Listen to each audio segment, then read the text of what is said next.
Welcome back to the Videntis podcast, everybody. It's January 23rd, 2025, and wow, today's been a whirlwind. It has been pretty wild, that's for sure. I mean, between religion and politics and tech, it seems like everything's colliding. Yeah, it feels like we're seeing all these underlying tensions in our society just bubble right up to the surface. Exactly, and today's deep dive is going to unpack it all, starting with the fallout from former President Trump's second inauguration. Yeah, things have been pretty intense since he took the oath again. Definitely. But today was something else. It really was. I mean, did you see that confrontation between Trump and Bishop Marian Eggerbodo? Oh yeah, at the inaugural prayer service. That was intense. What was going on there? Well, those prayer services, they're usually, about unity and reflection. Right. A chance to kind of come together after a tough election. But Bishop Buddy, she kind of used it as a platform to speak directly to Trump. Yeah. She was pretty concerned about his leadership. Yeah, she seemed to question his moral and ethical, his whole approach. Exactly. And you don't often see that, a religious leader publicly challenging the president like that. Yeah. Especially on Inauguration Day. It's definitely not every day you see that. Yeah. Kind of makes you think, what does this mean for the bigger picture of religion and politics in this country?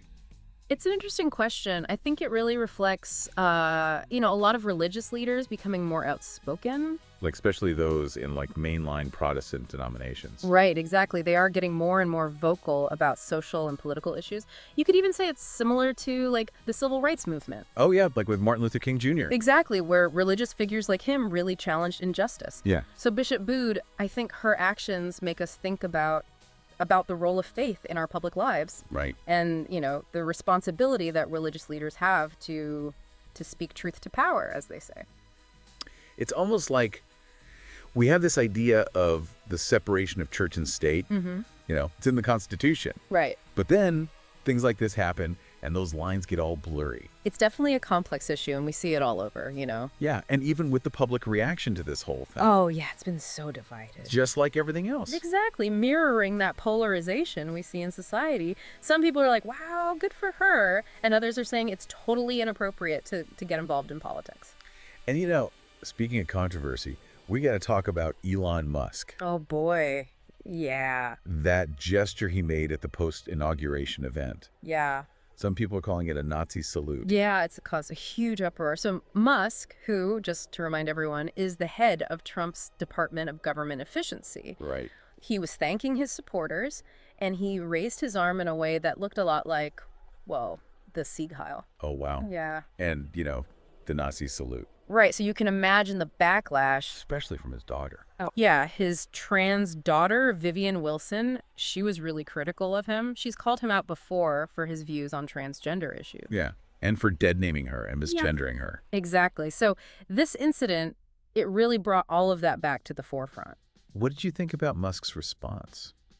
Well, I mean, he completely denied that it had anything to do with Nazi ideology, and he even went as far as to accuse the Democrats of playing dirty tricks. What do you make of all that? Well, it does raise questions, doesn't it? Like, what was his intent, and how are people going to perceive it regardless?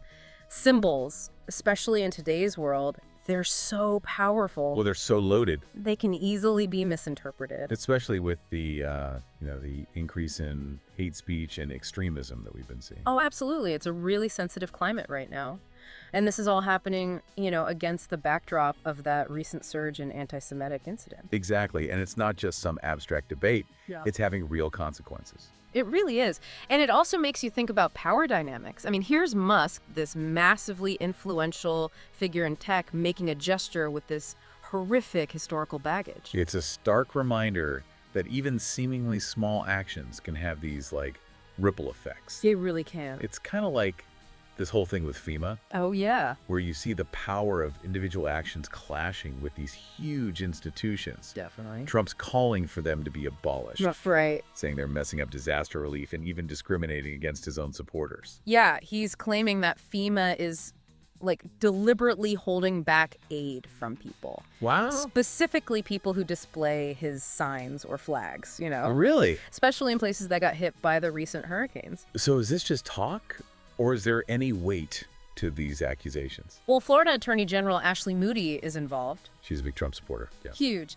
And Governor DeSantis is with her on this. They're actually taking legal action against FEMA. Wow. They're saying it's discrimination, plain and simple. So this isn't just some political back and forth. There are actual legal proceedings happening. Exactly, and this could have a big impact on how disaster relief works all over the country.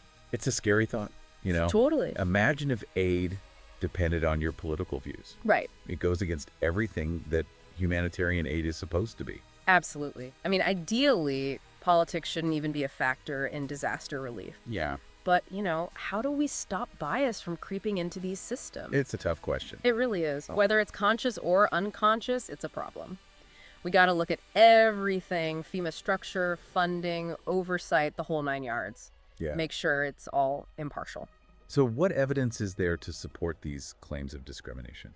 A lot of it is based on reports from people in these areas. They're saying that they saw FEMA workers like skipping over houses. Right, just bypassing them? Yeah, houses that had Trump signs or flags. Wow. And then there's this former FEMA supervisor, Marnie Washington.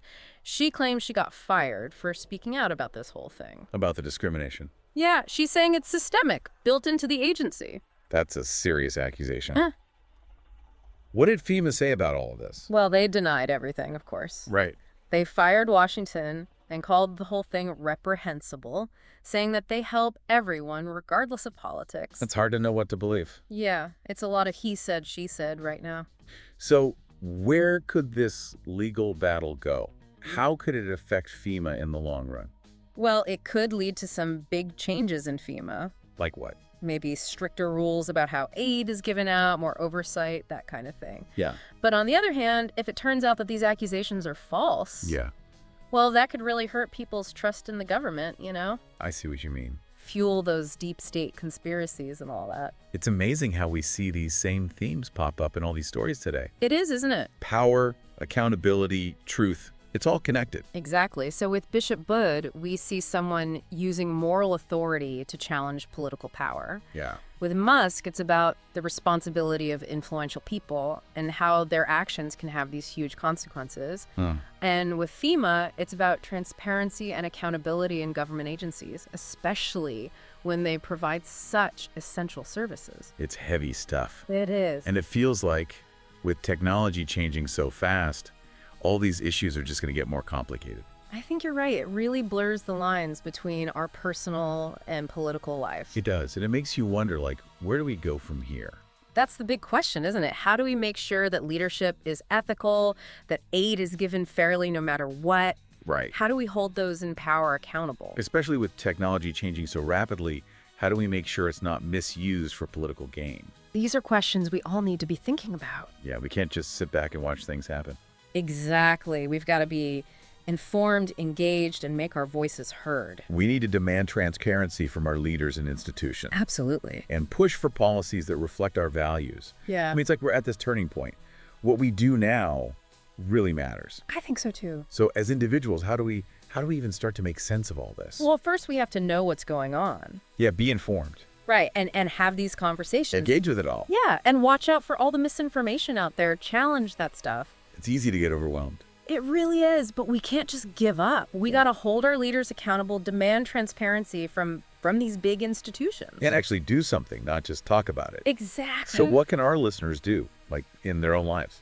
Well, you can support organizations that are fighting for ethical leadership, for holding people accountable. You can call up your elected officials, tell them what you think about things like disaster relief and all this stuff with technology. Get involved locally, too. Yeah, absolutely. There are groups everywhere working on these issues. Even small things can make a difference. It's good to remember that we're not powerless. Not at all. We can shape things. We can, and don't forget the power of just talking about these things. Yeah. With friends, family, whoever. Have those tough conversations. Exactly. Share your thoughts, but listen to others too, Be open. Yeah, be respectful, even if you disagree.